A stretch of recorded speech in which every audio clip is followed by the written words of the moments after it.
जय श्री कृष्ण। बंधुओं, इस सृष्टि का निर्माण पंच महाभूतों के द्वारा किया गया है। पंच महाभूतों की समग्र शक्ति इस सृष्टि के निर्माण में लगाई गई है और जिन पंच महाभूतों से इस सृष्टि का निर्माण किया गया है, उन्हीं पंच महाभूतों से इस मानव पिंड का भी निर्माण किया गया है। अर्थात इस मानव देह में भी उन पंच महाभूतों की शक्तियां समाहित की गई हैं। हम इस शरीर के द्वारा कुछ भी प्राप्त कर सकते हैं। जो भी कुछ हमें बनना है, हम बन सकते हैं। जो भी हमारी इच्छाएं हैं, हमारी अभिलाषाएं हैं, उनकी पूर्ति हम इस शरीर के द्वारा कर सकते हैं। इस शरीर की शक्ति के बारे में हम विस्तृत चर्चा करेंगे। पहले इस मानव पिंड की चर्चा करें। सबसे ऊपर हमारा मस्तक है। यह मस्तक ब्रह्म का प्रतिनिधित्व करता है। इसके अग्रभाग में मां सरस्वती का निवास है। जो भी कुछ स्वीकार करने की, ग्रहण करने की, प्राप्त करने की शक्ति है, इस मस्तक में छुपी हुई है। अर्थात इस मस्तक के द्वारा ही हम कुछ भी प्राप्त कर सकते हैं, ग्रहण कर सकते हैं, स्वीकार कर सकते हैं, ज्ञानार्जन करते हैं। और देने की शक्ति हमारे पैर के अग्रभाग में और हाथ के अग्रभाग, अर्थात हाथ की उंगलियों, अंगूठों और पैर की उंगलियों, अंगूठों में सम्मिलित की गई है। मतलब हम हाथों से और पैरों के द्वारा कुछ प्रदान कर सकते हैं, लेकिन स्वीकार करेंगे मस्तक के द्वारा।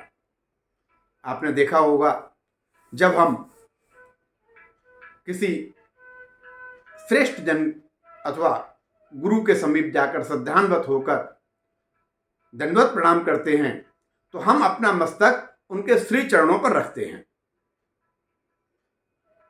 और वो गदगद भाव से प्रसन्नचित्त होकर जब अपना हस्तकमल हमारे सिर पर अथवा हमारी पीठ पर रखते हैं, तो उससे एक चक्र का निर्माण होता है और जो भी कुछ ऊर्जा उनके अंदर है, वह उस ऊर्जा को हमारा मस्तक ग्रहण करना शुरू कर देता है।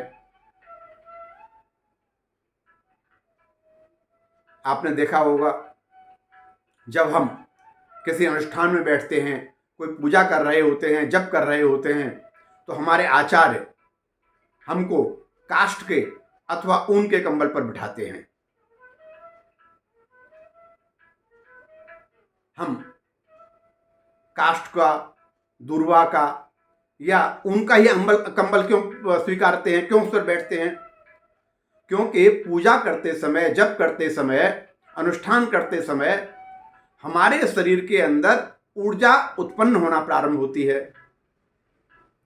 ऊर्जा का प्रवाह हो जाता है पूरे शरीर के अंदर और वह ऊर्जा पृथ्वी के द्वारा सोख न ली जाए, पृथ्वी में समाहित हो जाए। वो इस उद्देश्य से हमको ऊन के ऊपर, ऊन के कंबल के ऊपर अथवा काष्ठ के ऊपर या दूर्वा के आसन के ऊपर बिठाया जाता है।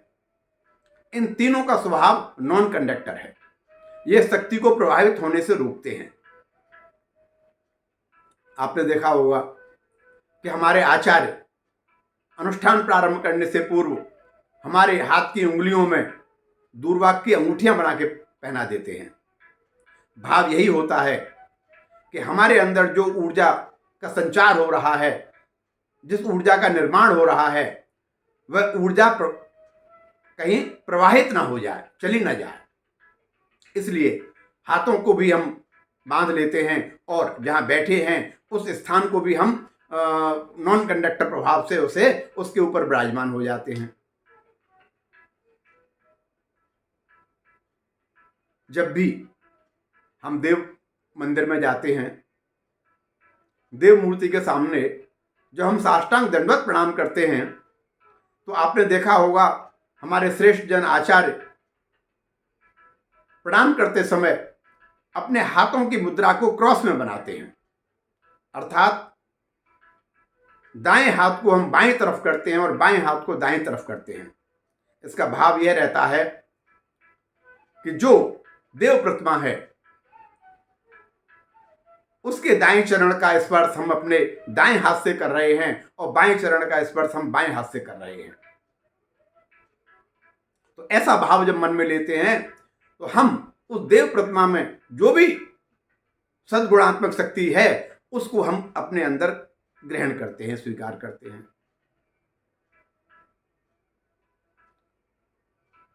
हम प्रदक्षिणा करते हैं। एक बात आपको बतानी है, देव प्रतिमा के पृष्ठभाग में दरिद्रा देवी का निवास होता है। अतः देव प्रतिमा के पीछे वाली जो दीवाल है उसको प्रदक्षिणा करते समय उस दीवाल पर जाके अपना मस्तक न टिकाएं, वहां पर नमन न करें। इससे हम अपने पुण्यों को क्षय कर देंगे। प्रदक्षिणा पूरी करें, आके दंडवत प्रणाम करें, चरणामृत ग्रहण करें। हमने देखा है कि हमारे बहुत से माताएं, बंधुएं चरणामृत पान करने के पश्चात उन्हीं हाथों को अपने मस्तक के ऊपर लगाते हैं। यह उचित नहीं है, क्योंकि जैसा हमने बताया मस्तक में मां सरस्वती का निवास है। हम झूठे हाथों से उनका स्पर्श कर रहे हैं, ये उचित नहीं है।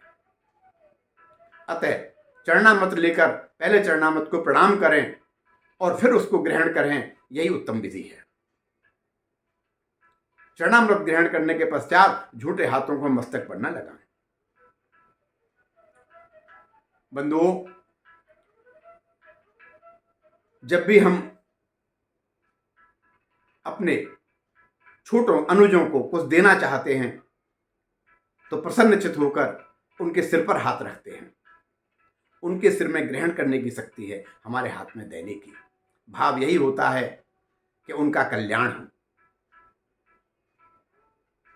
अब जो शक्ति हमारे इस शरीर के अंदर विराजमान है उस शक्ति को यथावत कैसे रखें और उसमें उत्तरोत्तर वृद्धि किस प्रकार हम करें।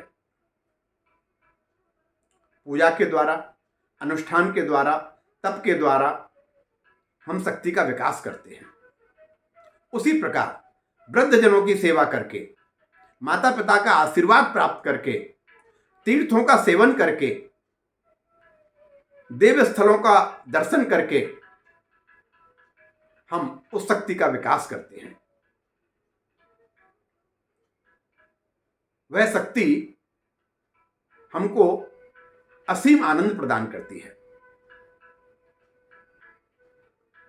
तो जब भी हम अपने माता पिता की सेवा करें, उनकी चरण वंदना करें, उनका आशीर्वाद प्राप्त करें,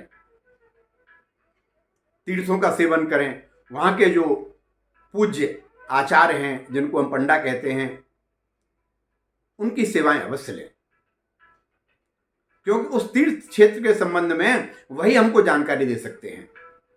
और जब तक हमको जानकारी नहीं है तब तक हम मात्र दर्शन करके, भ्रमण करके लौट आएं तो इससे हमारा पुण्य, हमारे ज्ञान में ना वृद्धि होगी और ना हम पुण्य प्राप्त कर सकेंगे, क्योंकि हमने आचार्य का आशीर्वाद नहीं लिया।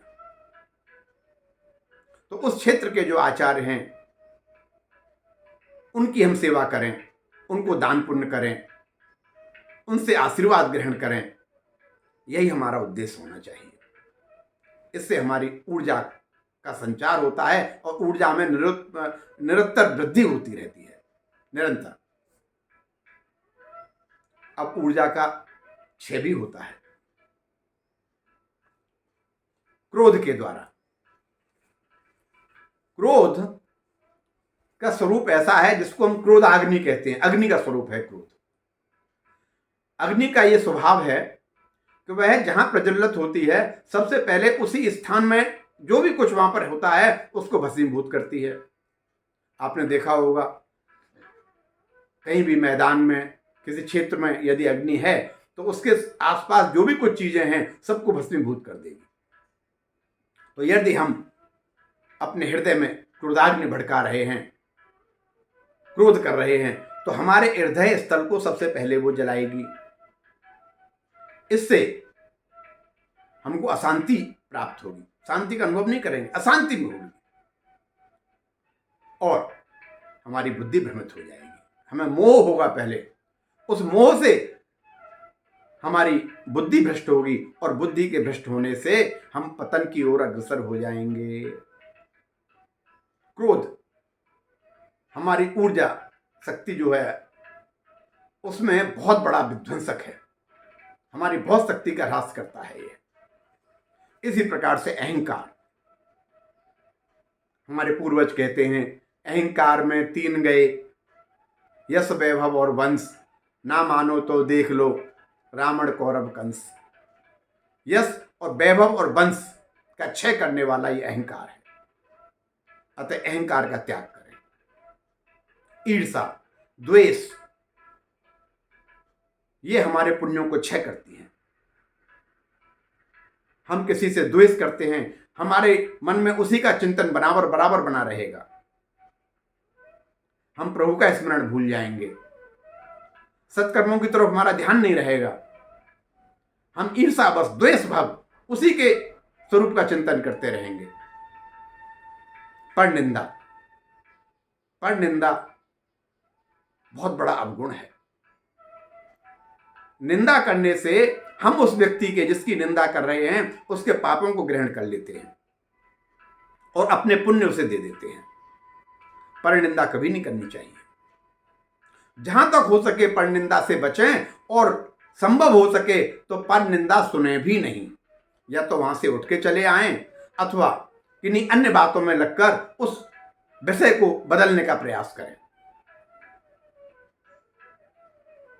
तो यदि हम इन सब उपायों को करेंगे, अपनी ऊर्जा का सदुपयोग करेंगे, नकारात्मक भाव से बचेंगे, क्रोध करने से बचेंगे, अहंकार से बचेंगे, द्वेष से बचेंगे, ईर्षा से बचेंगे, मोह से बचेंगे, तो निश्चित मानिए कि हम इन सब से बचकर उस ऊर्जा के क्षरण को रोक सकेंगे और ऊर्जा का क्षय नहीं होगा तो हमारे अंदर अपार शक्ति विद्यमान रहेगी।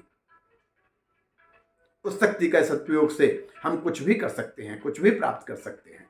हमारी आत्मशक्ति इतनी तीव्र हो जाएगी, सबको ये लगने लगेगा ये क्या अनुष्ठान कर रहे हैं, कौन सी शक्ति इनको प्राप्त हो गई है। हाँ, हम हमेशा मुस्कुराते रहें, अच्छा चिंतन करें, भगवत चिंतन करते रहें, सत्संग करें, गुरुजनों का आशीर्वाद लें, अपने पूर्वजों का आशीर्वाद लें, इसी में हम सबका कल्याण है। और जो भी कुछ हम बनना चाहते हैं बंधुओं, इस शरीर के द्वारा ही बन पाएंगे, इसी का आश्रय लेकर हम अपनी इच्छाओं की पूर्ति कर पाएंगे। इसलिए इस मानव शरीर में अच्छी शक्तियों का संचार करो, सद्गुणों का विकास करो, यही हमारे जीवन की श्रेष्ठता सिद्ध करेंगे और हमारे जीवन को सफल करेंगे। जय श्री कृष्ण।